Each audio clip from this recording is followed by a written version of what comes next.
Sir, the three wings of defense, the Army, the Navy, and the Air Force, require to be well equipped and modernized. Ours is a country with a great population. I know our difficulties also. In the present world situation, it will not be possible for us to remain second rate in regard to possession of modern armaments. Defense is a very complicated problem nowadays in this world. We have not got that technical know-how.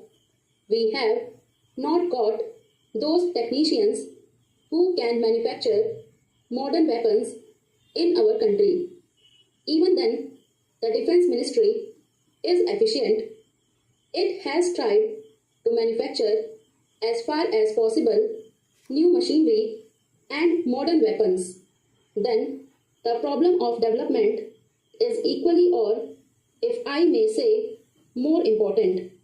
It all depends upon how we progress. To shape the future of our country requires huge funds of money. We are a poor country, and I am told that taxation in our country is the highest compared to other countries of the world. The question therefore arises as to how we shall meet the situation. New wealth has to be created, new sources of wealth have to be explored, and in these matters, we cannot depend upon friendly countries for coming to our aid in times of necessity. The country must have that self-reliance, and in course of time, it should be our aim to reach that stage when this country can produce all its requirements, can have its own defense, can have its own development, and can stand on its own legs. If I were to dilate on this, it will take a very long time, and everybody in this house knows the difficulties and the complications of the situation. But even then, I might suggest that this question of development requires to be very carefully handled. Now, wealth comes from two sources. One is agriculture and the other is industry. And agriculture is the main base for development purposes. But what do we find about the position of agriculture in our country? I think our Prime Minister suggested that in all the states, the Chief Minister should take over the portfolio of agriculture, looking to its importance in the situation. But I do not find any Chief Minister caring to accept the suggestion and take over the portfolio of agriculture in his hands. That shows how serious we are in meeting the situation. Agriculture, sir, depends upon millions of small agriculturists in our country, and in spite of our planning, those who are connected with the rural areas, those who are intimately connected with agriculture, know that agriculturists do not feel enthused. Despite planning for so many years, the same old rut continues. Unless we enthuse them, unless we make them feel that they are the builders of the country, that they are the molders of the future of this country, agriculture will not prosper.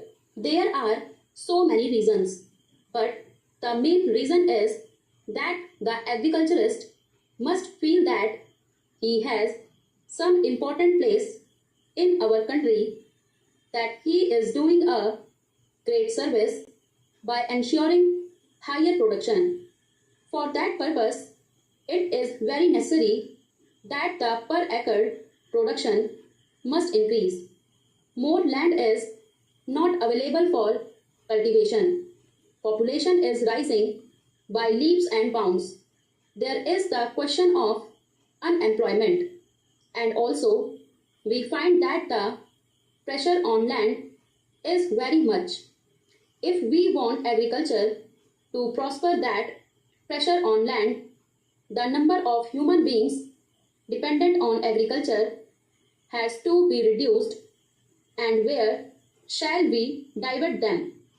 If they go to urban areas for employment, they do not get it.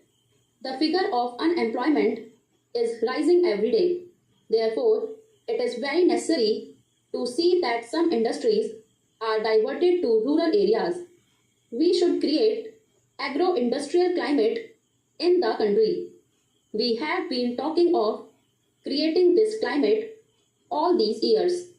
But in that part of the country from which I come, I have not seen any industries on a necessary scale being established in the rural areas. Unless we do this, the youngsters from the rural areas are bound to come to the cities.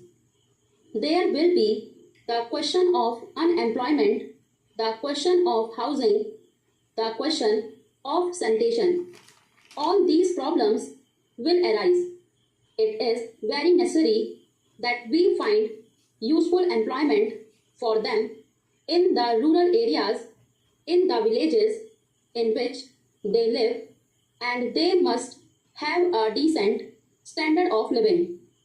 With the progress of primary education, with these new modes of transport, people from the villages now come frequently to the cities and see what facilities, what amenities are available in the cities and how backward their villages are comparatively in respect of these amenities, and they feel dissatisfied with the life they lead, and therefore they are inclined to go in for better prospects, for a better life. They want to go to the cities. That is also a very serious situation for the government to consider. The problem of rural employment must be solved on a war footing.